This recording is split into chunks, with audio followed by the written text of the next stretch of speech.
हमारी पृथ्वी, हमारा घर, सौर मंडल का तीसरा सदस्य, इस असीम ब्रह्मांड में एकमात्र ग्रह जहां पर जीवन संभव है। आज पृथ्वी पर जीवन है, एक उन्नत मानव सभ्यता और करोड़ों जीव जंतु इस धरती पर निवास करते हैं। लेकिन दोस्तों, क्या आप जानते हैं कि इतनी सुंदर दिखने वाली ये हमारी पृथ्वी आखिर आई कहां से और इसका जन्म कैसे हुआ? सागर, महासागर, पृथ्वी पर ऑक्सीजन कहां से आई और एक सबसे बड़ा रहस्य कि पृथ्वी पर जीवन की शुरुआत आखिर कैसे हुई। तो आइए आज इन सभी रहस्यों से पर्दा उठाते हैं और चलते हैं आज से करीब 4.6 अरब साल पहले, एक ऐसे समय में जहां ना तो सूरज था, ना पृथ्वी थी और ना ही चंद्रमा। सिर्फ एक हाइड्रोजन और हीलियम से बना एक बहुत बड़ा बादल था जो आकाशगंगा के चारों ओर चक्कर लगा रहा था, जिसे सोलर नेबुला कहा गया है। ये विशाल बादल तारों, धूलकणों और विभिन्न गैसों का मिश्रण था। ये बादल गुरुत्वाकर्षण के प्रभाव में आकर सिकुड़ने लगा और आसपास की गैसें व धूलकण बादल के केंद्र में जमा होने लगे, जिससे केंद्र का तापमान काफी बढ़ गया। और एक दिन अचानक तारों के आपसी टकराव से इस बादल में एक भयंकर विस्फोट होता है और इस विस्फोट से जन्म होता है हमारे सूरज का। अब हमारे सौर मंडल को एक केंद्र मिल चुका था। सूरज के गुरुत्वाकर्षण से आसपास के धूलकण और पत्थर आपस में जुड़ने लगे और सूरज के चारों ओर परिक्रमा करने लगे। समय बीतता गया और पत्थरों के आपस में जुड़ने से कई किलोमीटर लंबे सूक्ष्म ग्रहों का निर्माण होने लगा और धीरे धीरे ये सूक्ष्म ग्रह गोल आकार लेने लगे। इन्हीं में से एक थी हमारी पृथ्वी, लेकिन इसे हम अभी पृथ्वी नहीं कह सकते क्योंकि ये इस समय एक आग का गोला थी। ये आज के वेनस यानी शुक्र ग्रह के समान थी। अपने शुरुआती समय में पृथ्वी की सतह का तापमान लगभग 1400 डिग्री सेल्सियस था। यहाँ ऑक्सीजन का नामो निशान तक नहीं था। धरती पर लगातार उल्कापिंडों और धूमकेतुओं की बरसात हो रही थी, जिसकी वजह से पृथ्वी की सतह पर कई किलोमीटर लंबी खौलती लावा की नदियों का निर्माण हो रहा था। पूरी धरती पर ज्वालामुखी विस्फोट हो रहे थे और उल्कापिंड धरती पर आग बरसा रहे थे। इस समय को हेडियन युग नाम दिया गया है। आज से करीब 4 अरब साल पहले ग्रेविटी के प्रभाव से पृथ्वी के सतह की सभी भारी और गर्म पदार्थ केंद्र की ओर आने लगे और पृथ्वी के केंद्र यानी क्रस्ट में जमा होने लगे।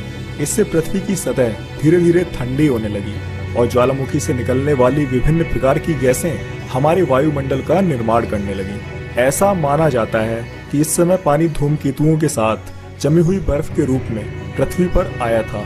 ये बर्फ गर्मी के कारण भाप में बदलने लगी और बादलों का निर्माण होने लगा। ये बादल तेज मूसलाधार बारिश के साथ लगातार कई करोड़ सालों तक इस धरती पर बरसते रहे। ये प्रक्रिया करोड़ों सालों तक ऐसे ही चलती रही, जिसके फलस्वरूप विशालकाय समुद्रों का निर्माण हुआ और अंततः पृथ्वी जलमग्न हो गई। और लगभग इसी समय एक थिया नाम का ग्रह, जो कि मंगल ग्रह से कम आकार का था, करीब 12 किलोमीटर पर सेकंड की तेज रफ्तार से पृथ्वी की ओर बढ़ता चला आ रहा था और कुछ ही देर में ये ग्रह पृथ्वी से टकराता है और एक भयानक विस्फोट होता है। इसे द लेट हैवी बॉम्बार्डमेंट या भीमकाय परिकल्पना नाम दिया गया और इसी की वजह से पृथ्वी का कुछ बाहरी हिस्सा पृथ्वी से अलग हो गया, जिसके फलस्वरूप पृथ्वी का एकमात्र उपग्रह यानी चंद्रमा का जन्म हुआ। धीरे धीरे समय बीतता गया और चंद्रमा समय के साथ ठंडी होती गई और करोड़ों सालों तक लगातार एस्ट्रॉइड्स की बरसात होने के कारण चांद में दाग पड़ गया। लेकिन इस समय चंद्रमा पृथ्वी के बहुत ही करीब था और पृथ्वी के गुरुत्वाकर्षण के कारण पृथ्वी के चारों ओर चक्कर लगाने लगा और जैसे जैसे समय बीतता गया, पृथ्वी के गुरुत्वाकर्षण के कारण चंद्रमा पृथ्वी से दूर होता गया। आज से लगभग 3.5 अरब साल पहले पृथ्वी पर आर्कियन युग की शुरुआत हो चुकी थी। पृथ्वी पर गिरने वाले उल्कापिंडों और धरती पर ज्वालामुखी विस्फोटों का सिलसिला चलता रहा और समुद्रों के अंदर ज्वालामुखी विस्फोटों से निकलने वाली गैसों और अमीनो एसिड की वजह से समुद्र का जल पूरी तरह से अम्लीय होने लगा और कहीं न कहीं यही कारण बना पृथ्वी पर जीवन की उत्पत्ति का। ये थे यूनिसेलुलर यानी एक कोशिकीय जीव। ये जीव आज की तरह ऑक्सीजन पर नहीं बल्कि मीथेन गैस पर जिंदा रहते थे, क्योंकि इस समय पृथ्वी पर ऑक्सीजन ना के बराबर थी। धीरे धीरे समय बीतता रहा और धरती पर ज्वालामुखी विस्फोटों से निकलने वाली कार्बन डाइऑक्साइड अधिक मात्रा में वायुमंडल में जमा होने लगी। कार्बन डाइऑक्साइड की वायुमंडल में अधिकता हो जाने के कारण कार्बन डाइऑक्साइड की जल के साथ अभिक्रिया शुरू हो गई जिसके कारण पूरी धरती पर अम्लीय वर्षा होने लगी और धरती की चट्टानें अम्ल की वजह से ठंडी होने लगी और तापमान बहुत तेजी से गिरने लगा। आज से करीब 2.4 अरब साल पहले पृथ्वी पर हिमयुग की शुरुआत हो चुकी थी। पृथ्वी के ज्वालामुखियों में भारी कमी आना शुरू हुई। तापमान -60 डिग्री तक गिर गया।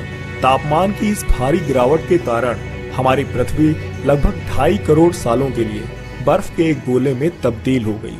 लेकिन ये समय पृथ्वी के लिए एक वरदान साबित होने वाला था, क्योंकि बर्फ से ढके समुद्रों के नीचे जीवों की संभावनाओं ने पनपना बंद नहीं किया था। धीरे धीरे पूरी धरती पर बर्फ ने अपना कब्जा कर लिया। जहाँ देखो सिर्फ बर्फ ही बर्फ थी।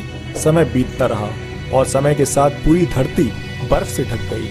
लेकिन ये सिलसिला ऐसे ही थोड़ा न थमने वाला था। करीब 1.5 अरब साल पहले पृथ्वी पर ज्वालामुखी एक बार फिर से सक्रिय हुए और वायुमंडल में कार्बन डाइऑक्साइड का उत्सर्जन करने लगे, जिससे वायुमंडल में कार्बन डाइऑक्साइड की मात्रा तेजी से बढ़ने लगी और पृथ्वी का तापमान एक बार फिर से बढ़ने लगा, जिसके फलस्वरूप बर्फ पिघलने लगी और बड़े बड़े हिमखंड पिघलकर समुद्र का निर्माण करने लगे। धरती का वातावरण एक बार फिर से सामान्य होने लगा। आज से करीब 1 अरब साल पहले हिमयुग के अंत तक जल में बहुकोशिकीय जीवों का विकास होने लगा था। अलग अलग प्रकार के जीव विकसित हो रहे थे। कई प्रकार की मछलियां, विभिन्न प्रकार के कीड़ों और पेड़ पौधों का विकास शुरू हो चुका था। यही पौधे फोटोसिंथेसिस की क्रिया द्वारा ऑक्सीजन का निर्माण करने लगे और अब धरती पर भी पेड़ पौधे फलने फूलने लगे थे, जिससे ऑक्सीजन का अधिक मात्रा में उत्पादन होने लगा और वायुमंडल में ऑक्सीजन की मात्रा धीरे धीरे बढ़ने लगी। समय बीतने के साथ साथ जल में रहने वाले कुछ जीवों में आनुवांशिक बदलाव हुए, जिसकी वजह से कुछ ऐसे जीव विकसित हुए जो जल से बाहर निकलकर जमीन पर अपने कदम रखने लगे। ये थे एम्फीबियंस, यानी उभयचर, जो पानी और जमीन दोनों में जिंदा रह सकते थे। समय बीतता गया और धरती पर जीवों के विकास की प्रक्रिया चलती रही, जिसमें कई प्रकार के जीव शामिल हैं। इनमें उड़ने वाले जीवों के अलावा कुछ रेंगने वाले जीवों की प्रजातियां भी जन्म लेने लगी। समय गुजरता गया और आज से लगभग 23 करोड़ साल पहले पृथ्वी का वातावरण काफी हद तक आज के समान बन चुका था और धरती पर जीवन के विकास की प्रक्रिया प्रारंभ हो चुकी थी। और ऐसे में धरती पर एक ऐसी प्रजाति विकसित हुई जो आगे चलकर इस पूरी धरती पर राज करने वाली थी। ये थे विशालकाय डायनासोर्स, यानी एक विशालकाय छिपकली। डायनासोर्स हमारी ही तरह इस धरती पर वास किया करते थे। उनकी भी अपनी एक जिंदगी, अपना एक परिवार था। वो खुशी खुशी इस धरती पर रहा करते थे। हर तरफ डायनासोर्स के चिल्लाने और चिल्लाने की आवाजें सुनाई देती थी। डायनासोर्स की कई हजार प्रजातियां थी। कुछ डायनासोर शाकाहारी थे तो कुछ मांसाहारी, तो कुछ डायनासोर बहुत ही शांत स्वभाव के थे, वहीं कुछ बहुत ही हिंसक और खतरनाक थे। इनमें उड़ने वाले डायनासोर्स भी शामिल थे, जो खुली हवा में आसमान को चीरते हुए लंबी उड़ानें भरा करते थे। उड़ने वाले डायनासोर्स के अलावा कुछ जल में रहने वाले डायनासोर्स की प्रजातियां भी थी, जो खुले आसमान के नीचे समुद्र में निवास किया करती थी। डायनासोर्स की कुछ ऐसी भी प्रजातियां थी जो कद में आज के इंसान के बराबर या उससे भी छोटी हुआ करती थी, लेकिन आकार में जितनी छोटी होती थी उतनी ही खतरनाक भी होती थी। डायनासोर्स अपने समय के सबसे सफल जीव थे, लेकिन ऐसा नहीं था कि उन्हें किसी से खतरा नहीं होता था। विभिन्न प्रजातियों के बीच अक्सर लड़ाइयाँ होती रहती थी, जिसमें कई डायनासोर्स की जान तक चली जाती थी।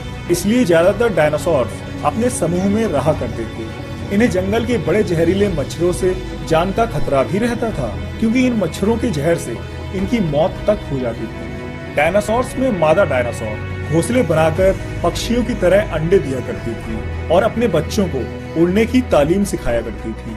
डायनासोर्स के बच्चों को अन्य प्रजातियों से जान का खतरा भी रहता था, क्योंकि दूसरी प्रजाति के डायनासोर्स बच्चों को मारकर खा जाते थे। इनकी जिंदगी भी इतनी आसान नहीं थी। इन्हें भी अपने हक के लिए कभी कभी भयंकर युद्ध करने पड़ते थे। धीरे धीरे हंसते खेलते समय बीतता गया और करीब 16 करोड़ सालों तक डायनासोर्स इस धरती पर राज करते रहे। लेकिन फिर अचानक एक दिन न जाने इनकी हंसती खेलती जिंदगी को किसकी नजर लग गई। करीब 6.5 करोड़ साल पहले एक छोटा एस्ट्रॉयड का टुकड़ा जो सुदूर अंतरिक्ष से आ रहा था, वो पृथ्वी से लगभग 22 करोड़ मील दूर बृहस्पति और मंगल के बीच घूम रहे एक बड़े एस्ट्रॉयड से जा टकराता है। इस टकराव से एस्ट्रॉयड की दिशा बदल जाती है और लगभग 20,000 मील प्रति घंटे की रफ्तार से यह एस्ट्रॉइड चांद के बहुत ही करीब से गुजर जाता है और अपनी तेज रफ्तार के साथ पृथ्वी के करीब बढ़ने लगता है। 2 ट्रिलियन मैट्रिक टन का यह एस्ट्रॉइड जब पृथ्वी के वायुमंडल के संपर्क में आया तो इसकी गति अचानक 72,000 किलोमीटर प्रति घंटा हो गई और ये आग के एक विशाल गोले में तब्दील हो गया। घर्षण की वजह से ये चमकता हुआ आग का गोला धरती पर मौजूद सभी जीवों को अंधा कर रहा था। इसकी रफ्तार इतनी अधिक थी कि इसने 4 मिनट में ही अटलांटिक ओशियन को पार कर लिया। धरती के सभी जीव इस भयानक उल्का की गर्मी को महसूस कर सकते थे और फिर कुछ ही पलों में 40 किलोमीटर के व्यास वाला ये एस्ट्रॉइड मैक्सिको की खाड़ी के पास जमीन से टकराता है और एक भयंकर विस्फोट होता है। ये विस्फोट कई हाइड्रोजन बमों के विस्फोट के बराबर था। इस विस्फोट के कारण धरती की सारी धातु दूर अंतरिक्ष में चली गई। ये विस्फोट इतना शक्तिशाली था कि इससे जमीन पर एक विशाल गड्ढा बन गया। 10 मिनट 46 सेकंड बाद जमीनी टकराव की वजह से धरती के अंदर चारों ओर 11.6 तीव्रता की भूकंपीय तरंगे उठने लगी, जिसने सभी सक्रिय ज्वालामुखियों को दहका दिया और समुद्र में विशालकाय लहरों का निर्माण होने लगा। धरती पर डायनासोर्स के अंत की प्रक्रिया शुरू हो चुकी थी। रेडिएशन की वजह से 900 किलोमीटर के दायरे में आने वाले सभी जीव जलकर राख हो रहे थे। विस्फोट की वजह से जो लाखों टन धातु अंतरिक्ष में गई थी, ग्रेविटेशनल पुल के कारण 10 मिनट 18 सेकंड बाद वो अंगारों के रूप में पूरी धरती पर बरसने लगी। वहीं दूसरी ओर धूल का एक बहुत बड़ा बादल 8000 किलोमीटर प्रति घंटे की रफ्तार से इन मासूमों की मौत बनकर आ रहा था। गर्म हवाओं का तापमान 150 डिग्री सेल्सियस तक बढ़ जाने के कारण पेड़ पौधों की सारी आबादी जलकर राख हो गई थी। विस्फोट के 70 मिनट 40 सेकंड बाद धरती का तापमान 200 डिग्री सेल्सियस तक बढ़ जाने के कारण जो डायनासोर्स विस्फोट के इलाके से काफी दूर थे, वो भी इस गर्मी से बच नहीं पाए।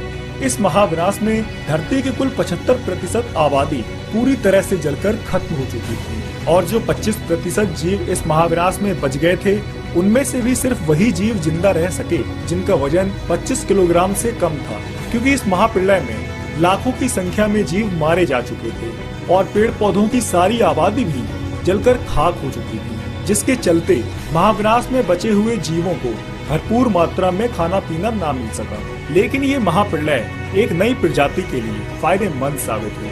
डायनासोर्स के अंत के बाद धरती पर एक नई प्रजाति विकसित हुई। ये प्रजाति थी मैमल्स की। मैमल्स यानी स्तनधारी जीव। दिखने में ये प्रजाति एक चूहे के आकार की थी और ये आकार में सिर्फ 6 इंच लंबे थे। महाप्रलय से बचने के लिए ये जमीन के अंदर रहने लगे थे और जिंदा रहने के लिए इन्होंने सब कुछ खाना पीना शुरू कर दिया था। महाप्रलय में बचे हुए ये मैमल परिवार के आखिरी सदस्य थे और हमारा भविष्य भी अब इन्हीं छोटे जीवों पर निर्भर था। इतने बड़े महाप्रलय के गुजरने के बाद धरती एक बार फिर से फलने फूलने लगी थी और सतह पर नए नए पेड़ पौधे उगने लगे थे, जिससे खाने की समस्या धीरे धीरे दूर होने लगी। इयोसीन इपोक में 5.5 करोड़ साल पहले एडॉप्टिव रेडिएशन की प्रक्रिया से इन जीवों में एक इवोल्यूशन हुआ और इससे एक नई प्रजाति विकसित हुई। ये प्रजाति थी प्राइमेट्स की। प्राइमेट मैमल परिवार से विकसित सबसे पहले जीव थे। ये जीव दिखने में बंदर के आकार के थे। ज्यादातर ये जीव पेड़ों पर रहते थे और फल खाते थे। धीरे धीरे समय बीतता गया और लाखों सालों बाद इन प्राइमेट्स में एक महत्वपूर्ण इवोल्यूशन हुआ और इनकी पूंछ धीरे धीरे छोटी होने लगी, शरीर लचीला होने लगा और हाथ लंबे होने लगे। ये थे हमारे पूर्वज द ग्रेट एप्स, पैरोलापिथिकस। इन्हीं से मानव जीवन के प्रथम चरण की शुरुआत हुई। ये अफ्रीका महाद्वीप के पूर्वी जंगलों में निवास करते थे। पैरोला पेड़ों पर रहते थे और एक डाल से दूसरी डाल पर झूलते रहते थे। ये पेड़ों पर चढ़ सकते थे और कभी कभी ये अपने दोनों पैरों पर भी खड़े हो जाते थे। ये डालों पर झुककर चलते थे और इन्हें अपना खाना पेड़ों से ही मिलता था। ओलिगोसीन इपोक में आज से 3 करोड़ साल पहले ग्लोबल कूलिंग हुई। घास के मैदान बढ़ने लगे और जंगलों में भारी कमी आना शुरू हुई। तब ऐसे में खुले मैदानों में रहने वाले जानवर विकसित होने लगे और ये जानवर दूसरे जानवरों का शिकार करने में भी सक्षम थे। करीब 1 करोड़ साल पहले धरती का वातावरण काफी हद तक आज के समान बन चुका था और हमारे पूर्वजों का जीवन अच्छे से फल फूल रहा था। तभी अचानक 40 लाख साल पहले धरती की टेक्टोनिक प्लेट्स में हलचल हुई और अफ्रीका के पूर्वी इलाकों में एक नई पर्वत श्रृंखला का निर्माण हुआ। ये पर्वत श्रृंखला थी ईस्ट अफ्रीकन रिफ्ट वैली। इस पर्वत श्रृंखला के उभरने से यहाँ की मौसमी हवाओं का मानसून पूरी तरह से बंद हो गया और यहाँ के जंगलों में बारिश होनी बंद हो गई, जिसके कारण यहाँ के सारे जंगल धीरे धीरे सूखने लगे और इन एप्स के लिए खाने की समस्या उत्पन्न होने लगी। यहाँ से ये ग्रेट एप्स जलवायु और जगह के अनुसार बदल गए। कुछ चिंपैंजी और गोरिल्ला में विकसित हुए, कुछ इंसानों में विकसित होना शुरू हुए। खाने की तलाश में हमारे पूर्वज अब पेड़ों से उतरकर जमीन पर अपने कदम रखने लगे। ये थे आर्डिपिथिकस ट्रेमिडस, एक एक्स्ट्रा ऑर्डिनरी प्राइमेट, हमारे पूर्वज जिन्होंने जमीन पर मानव इतिहास का पहला कदम रखा। यहाँ से इन्होंने सीधे खड़े होकर अपने दोनों पैरों पर चलना शुरू किया। इनका दिमाग एक संतरे के आकार का था और इनका वजन 80 पाउंड तक था। ये किसी भी काम को कॉपी करना और उससे सीखना जानते थे। दो पैरों पर चलना एक बहुत ही अहम विकास था। दो पैरों पर चलने से अब ये सीधे खड़े होकर दूर दूर तक नजर रख सकते थे। जमीन पर चलने से हमारे पूर्वजों का खाना और रहना तो आसान हुआ, लेकिन जंगली जानवरों से अपनी सुरक्षा अब एक महत्वपूर्ण चुनौती बन गई थी, क्योंकि उस समय तक बड़े मांसाहारी जीव भी विकसित हो चुके थे जो खुले मैदान में शिकार करने में सक्षम थे। विकास की प्रक्रिया चलती रही और हमारे पूर्वज सीधे खड़े होकर पहले से और तेज चलने लगे। सीधे खड़े होकर चलने से ऊर्जा कम खर्च होती थी, जिससे ये ऊर्जा अब उनके दिमाग में खर्च होने लगी, जिससे उनका दिमाग पहले से और ज्यादा विकसित होने लगा और सोचने समझने की शक्ति बढ़ने लगी। ये थे होमो हैबिलिस। इनका दिमाग काफी बड़ा था। इनका कद करीब 5 फीट लंबा था। ये अभी तक के सबसे बड़े और ताकतवर एंसेस्टर थे। इन्हें हैंडीमैन भी कहा जाता था, क्योंकि इन्होंने ही पहली बार पत्थर को एक हथियार की तरह इस्तेमाल करना शुरू किया। जैसे ही पत्थर पर नोकदार किनारा बना, हमारे पूर्वजों को एक औजार मिल गया। हमें काटने का हथियार मिल गया। इस औजार की मदद से अब वो हर वो काम कर सकते थे जो वो पहले नहीं कर पाते थे।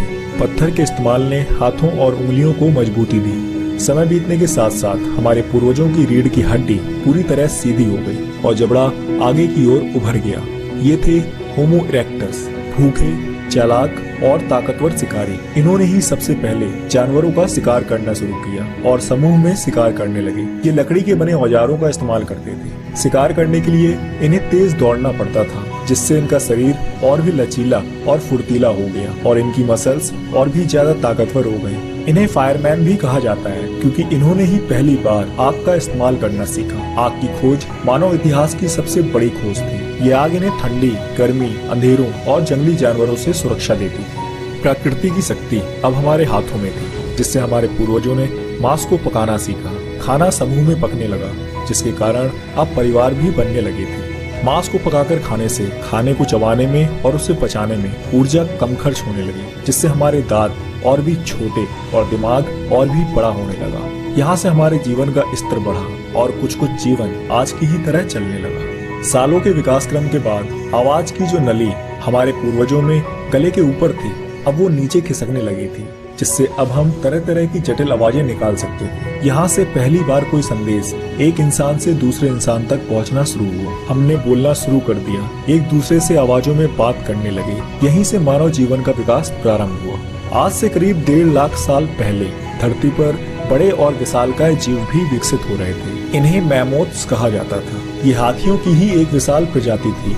इनके बड़े बड़े दांत और एक लंबी सूंड होती थी। जीवों की ये प्रजाति मानव जीवन के लिए काफी कारगर साबित हुई। धीरे धीरे हमारे पूर्वजों ने इनका शिकार शुरू कर दिया। ये थे निएंडरथल्स।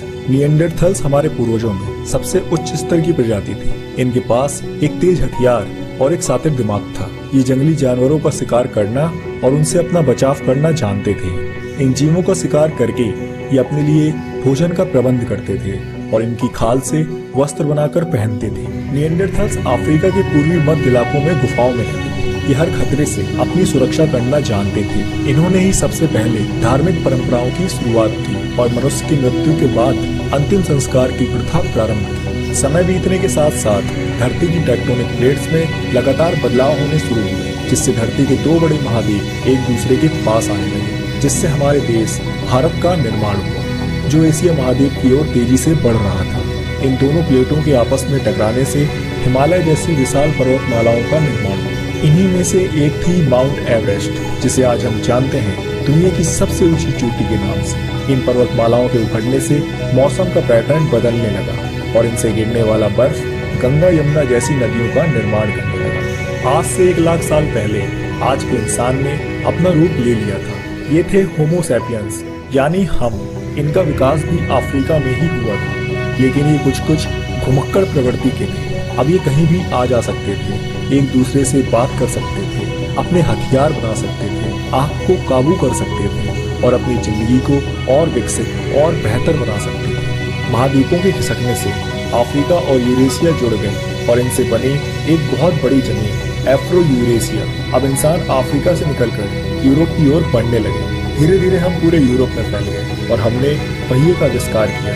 पहिए का आविष्कार एक महत्वपूर्ण खोज थी जिसने हमारी जिंदगी को और आसान बनाया। करीब 50,000 साल पहले आइस एज शुरू हो गया और उत्तरी ध्रुव से आगे बढ़ने लगा, जिससे धरती का तापमान गिरने लगा और ठंड बढ़ने लगी। करीब 20,000 साल पहले जब बर्फ अपने चरम पर थी, तब इंसान नॉर्थ ईस्ट साइबेरिया के बर्फीले तंडा तक पहुंच गया, जहां इंसान का सामना आइस एज की मुश्किलों से हुआ। लेकिन इतनी कठिन परिस्थितियों में भी इंसान हर उस हुनर का विकास कर रहा था जिससे वो सच्चे मायनों में इंसान बन सके। आइस एज ने ऐसे रास्तों का निर्माण किया जिससे इंसान दुनिया भर में फैलते चले गए। उसी वक्त दुनिया की खोज में निकला इंसान चाइना और ऑस्ट्रेलिया तक पहुंच गया था। करीब 10,000 साल पहले इंसान नॉर्थ अमेरिका तक पहुंच गया। आइस एज के इतने कठोर दौर में भी हमने हार नहीं मानी। हमने बुरे हालातों से निपटना सीखा, खुद को उस माहौल में ढालना सीखा और हम ज्यादा समझदारी से काम लेने लगे। धीरे धीरे समय बीतने लगा और बर्फ पिघलने लगी। महासागरों का स्तर एक बार फिर से बढ़ने लगा, जिससे जो इंसान जहां पर था वहीं पर फंस के रह गया और उन इलाकों में जो भी कुछ मिला उसी के सहारे जीने की कोशिश करने लगे। जब ग्लेशियर पिघले तो उनसे नदियों, झीलों और खाड़ियों का निर्माण हुआ। उसके बाद ये नक्शा बना जिसे आज हम जानते हैं। अफ्रीका में तेज बारिश से विक्टोरिया झील का पानी बढ़ा, जिससे इजिप्ट में नील नदी का निर्माण हुआ। आज के पाकिस्तान में इंडस यानी सिंधु नदी का जन्म हुआ और वहीं चाइना में पीली और यांगसी जैसी नदियां बहने लगी। और फिर इन सभी नदी घाटियों और उपजाऊ जमीनों ने मानव सभ्यता का इतिहास लिखा। धीरे धीरे मौसम सामान्य होने लगा और हमारी आबादी भी बढ़ने लगी। हमने पूरी दुनिया में अपनी बस्तियां बसाई। हमने अपनी जरूरतों के अनुसार खेती शुरू की और पशुओं को पालना शुरू कर दिया। हमारा रंग, रूप और शरीर का आकार जलवायु और जगह के अनुसार बदलने लगा। हमने विभिन्न धातुओं की खोज की, जिससे गांवों और शहरों का निर्माण हुआ। हमने शिक्षा के क्षेत्र में कदम रखा, जिससे हमारे जीवन का स्तर बढ़ा और हमने कई भाषाओं का निर्माण किया, जिससे हमारी सभ्यता और संस्कृति का जन्म हुआ। हमने विज्ञान और तकनीक में उपलब्धियां हासिल की, जिससे हमें एक नई ऊर्जा और ताकत मिली, जिससे हम भविष्य की चुनौतियों का सामना करने में सक्षम हो सकें। ये है हमारा समय। आज हम पूरी तरह विकसित हैं। इस धरती पर हम इंसान अब इकलौते ऐसे जीव हैं जिसमें सोचने समझने की क्षमता अपार है। इस दुनिया में हमारे जैसा अब और कोई जीव नहीं। तो दोस्तों, आज का ये वीडियो आपको कैसा लगा? अपनी राय हमें कमेंट में जरूर दें। वीडियो पसंद आया हो तो इसे ज्यादा से ज्यादा लाइक और शेयर करें और ऐसे ही इंटरेस्टिंग वीडियोस पाने के लिए